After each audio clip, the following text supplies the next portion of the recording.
welcome to your Friday edition of Kickback with Kelly and Barbara. Kicking back. Kick back today because you're wearing pants. TGIF. Yay! We are at the weekend. We're what? Phase 1, week 2? Something now? like that. And I think I've stopped counting the days. life is starting to kind of go back into this, well, I say back, but it's starting to edge into this nice new normal, aka traffic jams. Yeah, I was just going to say traffic jams. Traffic jams are a thing again nowadays.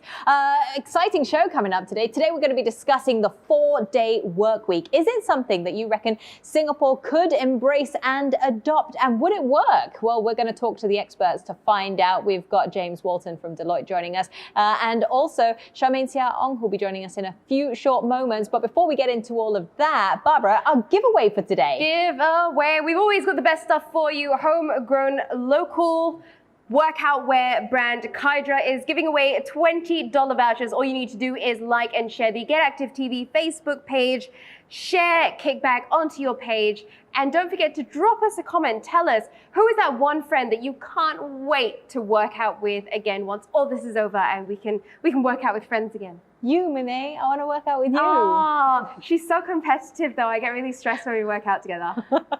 Oh well, sucks to be you when you lose. Okay, so let's bring on our first guest then today. Please join us in welcoming our first guest, Charmaine Seah-Ong, co-founder of the marketing and branding agency Elementary Co. Hello. Charmaine, thanks for joining us. Thank you for having me. Look at you, regular ray of sunshine. You got your hair did. I know, first haircut since January. Wow. Yeah. So actually, it wasn't just a circuit breaker, it was just me being lazy. I put it off and then, I can't go to the hairdresser anymore. But you're looking so well put together. It seems like it's an elementary thing. Like you all look very well put together. They're a very well put together company. Yeah. Like they always look on point and they're like, oh no, I just threw this on. And I'm like, oh, when I throw things on. Have to get the kids don't ready look in the anything morning. like that. So we want to talk today about the 4-day work week. Yeah. And when we started reaching out and talking to a few people and going, okay, 4-day work week, any companies in Singapore that do it? And you guys were like, we do. So tell us a little bit about the work that you guys do at Elementary. Okay, so Elementary is a marketing and branding agency. So we have a design team and we have a marketing team. I kind of straddle between both. And 2 years ago, actually, we decided that we were going to try this 4-day work week. And we decided to try it during the most busy period that we had that year. Wow. Because we figured if we could really make it work here, like at this point of time, then it can definitely work throughout the rest of the year, right? Yeah. So what was the impetus for it though? What made you go, we need to do this? Okay, well, all credit actually goes to my husband for this. So it's a company that I run with my husband. And he'd been reading a lot about it and we'd been discussing it as well. And it was something that he was always interested in trying out. I think even more so after we became parents of 2 kids, right? And Elementary is a company of 8 people at this point. And the largest we've ever been is 16. But we figured we were small enough to be able to, I guess, communicate this effectively and work it out within the team because we wanted to give them the freedom to own their own time. As you know, advertising and design, those are industries where working overtime is actually considered a norm. Yeah, it's a given, right? I mean, if you're gonna be in an agency, then you're gonna sacrifice your life. It's almost like there's a tagline, living the agency life. Yes. All the stuff that comes along with it means overtime. So I worked in TV production. I worked for a company where I was in the marketing advertising team, and working overtime was the norm, right? Sometimes you leave the office like 3, 4 a.m. in the morning, and because of that, burnout happens a lot, and also people come and go very quickly, right? And we didn't want that, so we wanted to be able to give our team flexibility to choose which days in a week they wanted to do their own thing. So it wasn't just about working from home, it was about just being able to take an extra day of break. And we didn't want them to always feel like, appointments, having to spend time with my kids, I can only do that on the weekend.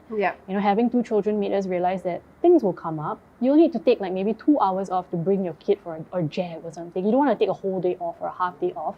Like, why does that need to be taken out of your leave? So we thought, okay, let's try this 4-day work week. Hey, are you guys hiring? This sounds like a great deal. It is. Many applications I'll get. So it's worked then? It has worked. And I mean, a lot of credit also goes to our creative director. So he takes care of the creative team. And I think for designers, a lot of them felt like they needed to be in the office. I mean, there was something they were used to. They needed to be in the office so they could communicate with their teammates. Their MacBooks were all in the office as well. So for them, they felt like it wasn't so easy if on their off day, they needed to work from home.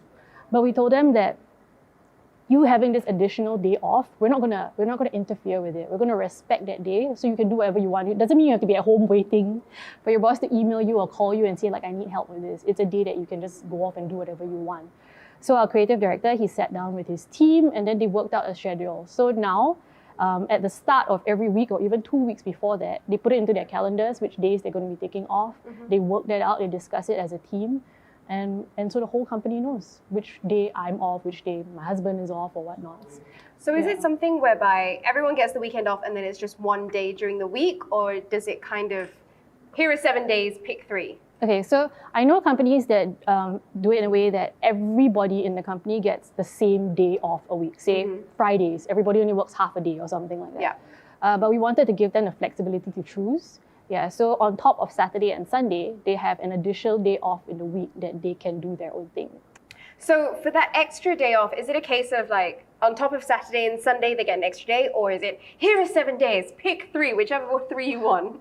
No, so they get the weekend, regular weekend, Saturday, Sunday, and then they get one additional day off of their choosing to do whatever they want to do.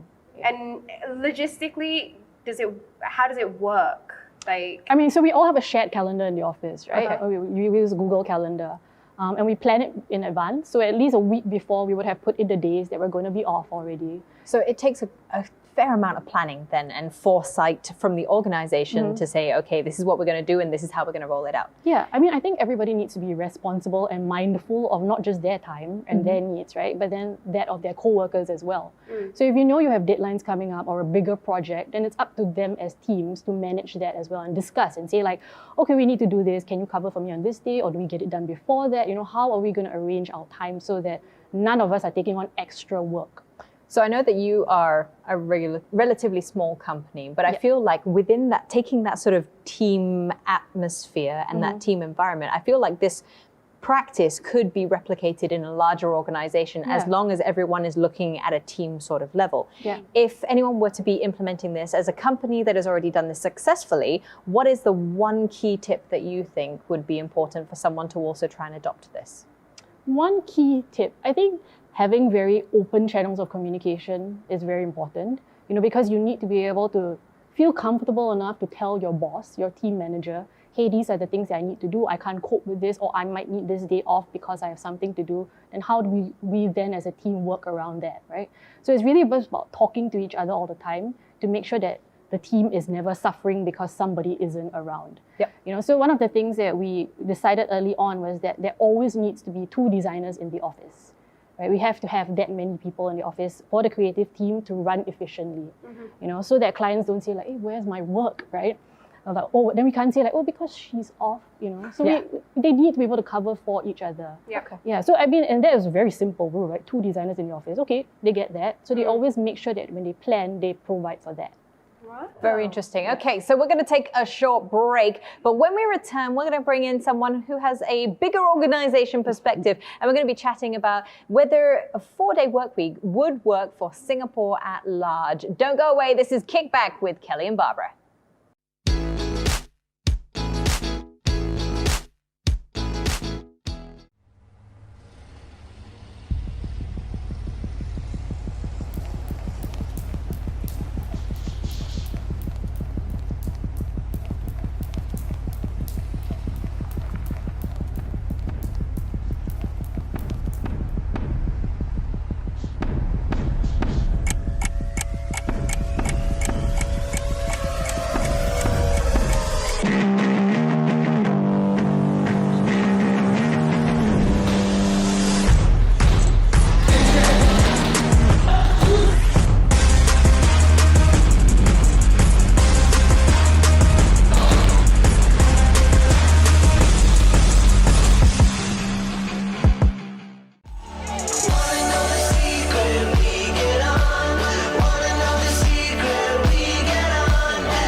welcome back to Kickback with Kelly and Barbara. Barbara's popped off for a little while to leave me with the hard-hitting discussion of a 4-day work week and whether it would actually work in a Singapore context. Joining us now is Mr. James Walton, client and markets leader for Deloitte Singapore. And we've been friends for quite some time now. We've seen each other in the sporting sphere for quite some time. But one of the big things for me is that Deloitte has, as a large organization, you have how many employees again? Around 2,700 in Singapore. Yeah. That's pretty impressive. But the one thing that you guys have done, which has always impressed me, is that you practice hiring athletes and giving them flexible work arrangements so that they can get to training. So this idea of a 4-day work week or flexible working hours and arrangements is not a new thing for you guys. Yeah, I mean, a scheme like that fundamentally wouldn't work unless we had a flexible working culture in some way in the organization. So we've had a number of schemes for years now. We have schemes where you can take a reduced work portfolio, so 60%, 80%, but it comes obviously with a reduction in pay as a result, because we need to be equal to all. You can also work from home for an afternoon or 1 day a week, and we see a lot of particularly parents doing that who want to maybe work in the office in the mornings, work from home in the afternoons. And yeah, the athlete scheme is part of that as well, because they need to manage their workload in such a way that they can leave for training at 6 o'clock in the evening, or that they can go to training camps and international competitions. And although that in itself is usually still a full portfolio of work, it does require a mindset of flexible work for the other people in the organization to allow them and to be fine with the fact that this athlete will leave at 6 o'clock while you're still in the office, but you still trust that they will get the work done. And the reason the scheme has worked, we've had this scheme for nearly 6 years now, employed over 120 national athletes for Singapore in the organization. The reason it's worked is because the athletes are diligent and productive, and they get their work done. They find a way to get the work done in the hours they have, so that they feel comfortable leaving on time and their colleagues support them. And that responsibility and that attitude to flexible work is really what makes it successful. There's no guilt then to walk away at 6 o'clock, which, by the way, is also quite mind-blowing. It's like 6 o'clock, surely you should be allowed to go home, right? But then 6 o'clock and you're like, it's a different life, to tell you. I was going to say, it's hard for you guys, much as it is in advertising as well. Yeah. And I think there's that common theme between the two of you of making sure that everybody is on the same page and that you're planning and everybody is making sure that they're accountable for their workload, right? And only in that situation will it work. Now, in 2018, Channel News Asia actually put out an article there about working from home and whether it's right for you or not. And it was quite interesting just to hear or rethink back a 2018 perspective, because obviously in the past couple of months, everybody's been working from home and it's become the new normal. But what they realized was that people wanted to work from home because no one likes traveling during peak hour. It actually results in worse health. So you get heightened anxiety, increases in blood pressure, blood sugar levels, cholesterol. But the problem was, Ministry of Manpower back then was saying that employers would actually prefer their employees to take unplanned leave rather than giving flexible work arrangements. But it's funny how all that has changed. So, question to you guys, is Singapore ready for a more flexible working arrangement compared to the 2018 Singapore? I would say that the current COVID situation and everybody having to work from home during circuit breaker has forced Singapore to be ready. You know, you can't say now that, I don't think my company could work with people working from home, because you had to do it for the last 2 months already, right? And it's proven that things are still moving along. Yeah.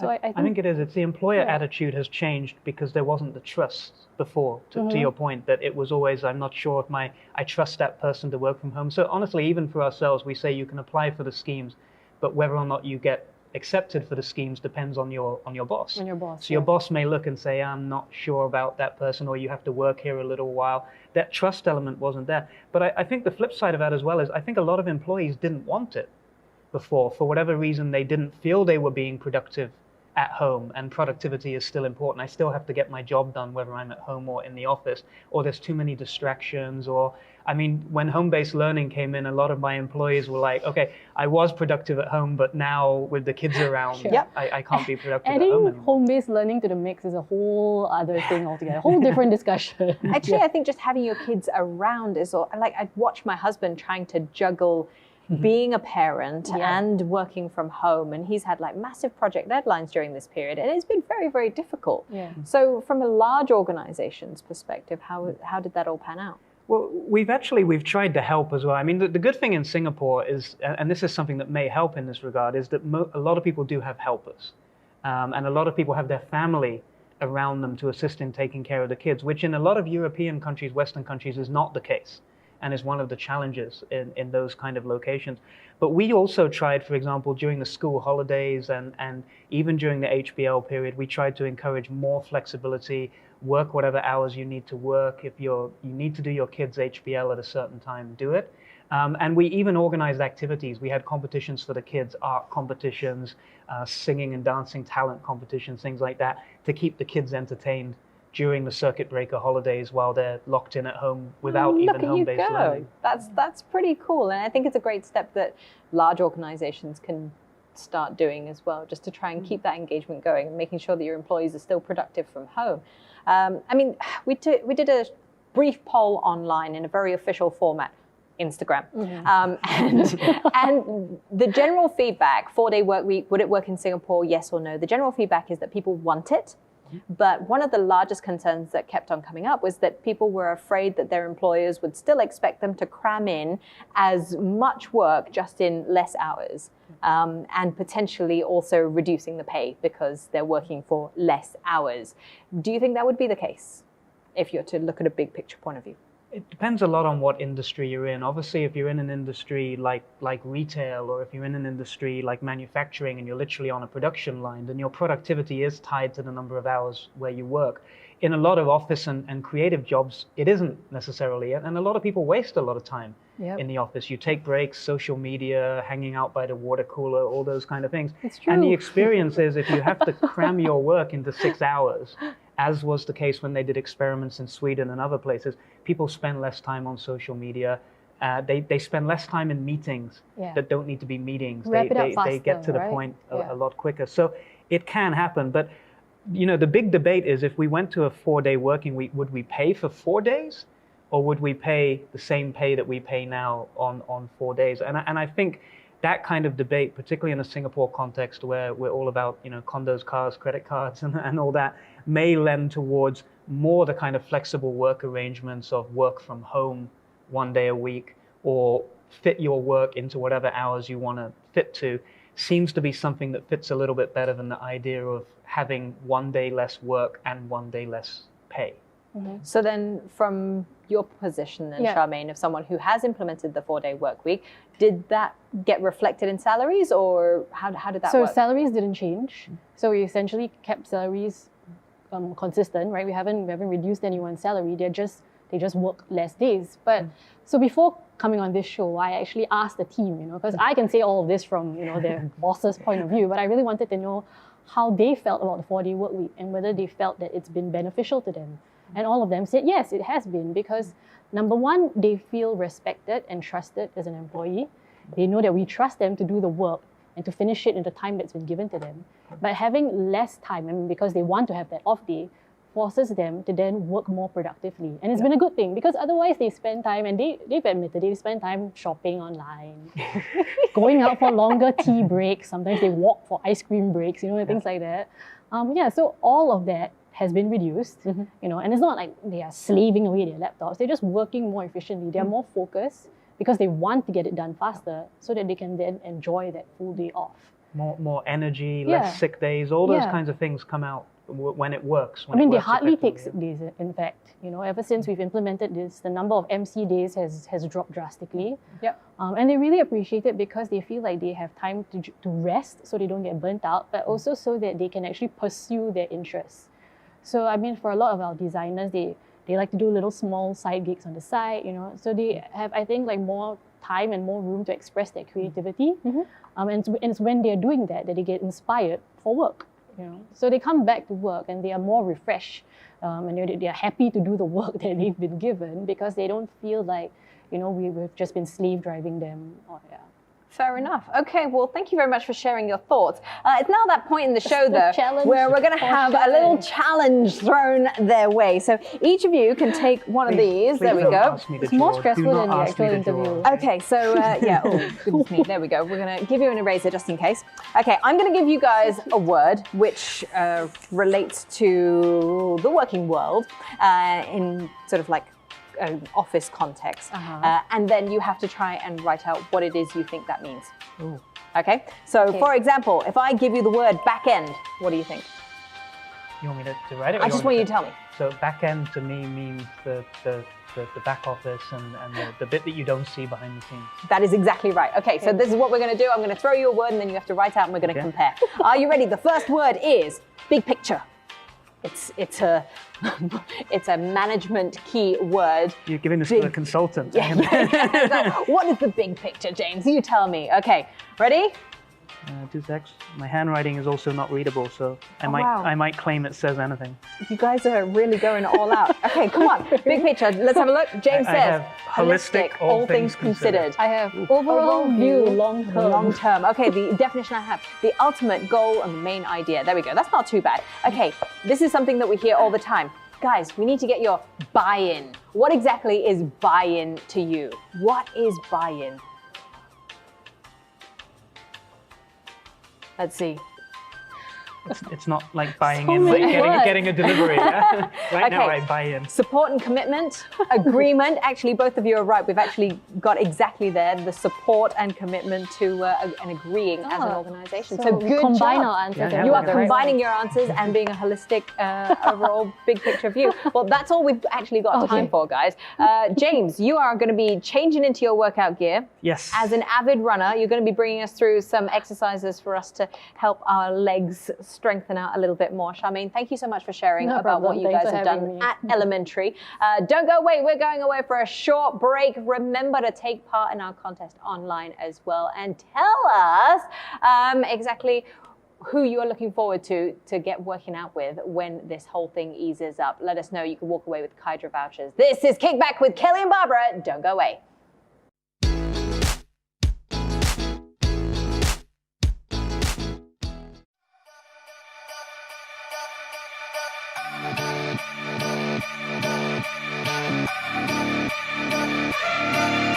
Step right up, draw the next card. You're one of the brighter animals, so get along with everybody else. Is the ship sinking? I've been thinking. Are we sinking? I've been thinking. Been a little time to get along.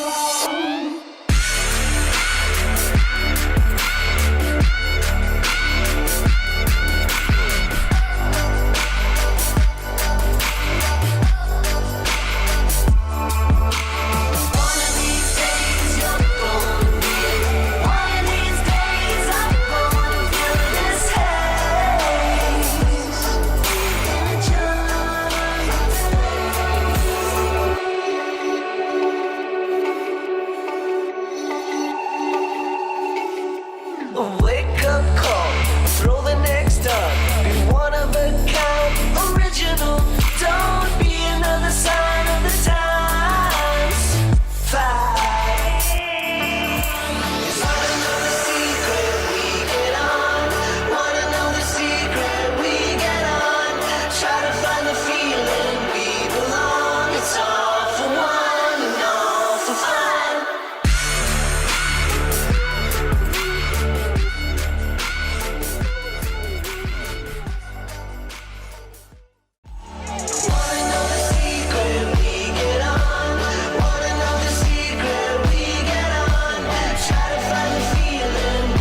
back to Kickback with Kelly and Barbara and James Walton, who's going to be bringing us through a series of exercises that he does to make sure that his legs are all fired up and ready to run. Disclaimer though, he is just a runner, but we're going to make sure that he puts us through his paces. James, are you ready? I think so, yeah. Take it away, let's go. What's the first one that we're going to be doing? So I think the first one we're going to look at is just a single leg squat from a chair. Can I just stay on the chair? No. Oh, okay. We can start up. Yep. So we'll start with the Bulgarian style. Yep. So foot out and foot flat to the back of the chair if possible, and make sure you're not too far away, and then simply go down as far as you can go down, trying to keep your body straight up, keep your posture up. And we're going to be doing each of these for 20 seconds. Well, 20 seconds per for the side. single leg stuff. Ooh, I can already feel it in my glutes. Feel that nice Yeah, little you should be feeling burn. it up there in the quads and a little bit in the glutes. Yeah. Okay, then I think we need to switch over to the next side. Oop, missed the chair completely. Oh, this is my weak leg. Yeah, we all did the right leg, the strong leg first. Another 5 seconds. What's the next exercise we're going to be doing? So then we're going to sit down on our chairs, Oh, and right. we're going to try to Time. get up. Get up. Oh dear. So single leg, so that the hard way to do this is one leg up in the air. If you're not comfortable with that, you can just rest the heel on the ground for the other foot. Foot down. And then basically just try to lift yourself up on that leg, keeping your balance. Okay, let's So go. we'll set up. Gotta have sound effects in this as well. And we don't need to rush through these, right, James? No, definitely not.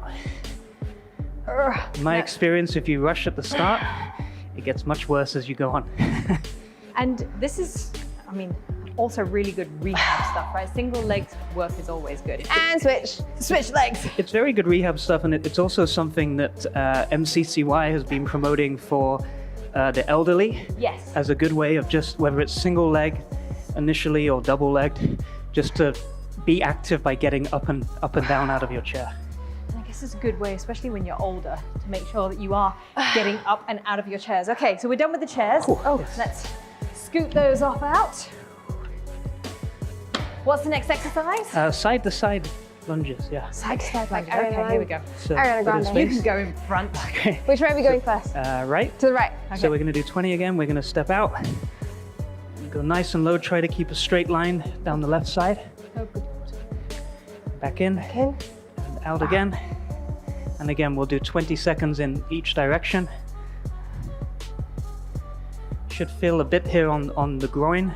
Yeah, I was just going to say, I can really feel it in the creases there and also in the hip flexors. Yeah. Try to make sure we keep the standing leg nice and flat to the ground. Okay, I think we need to change sides. Okay, and now to the left.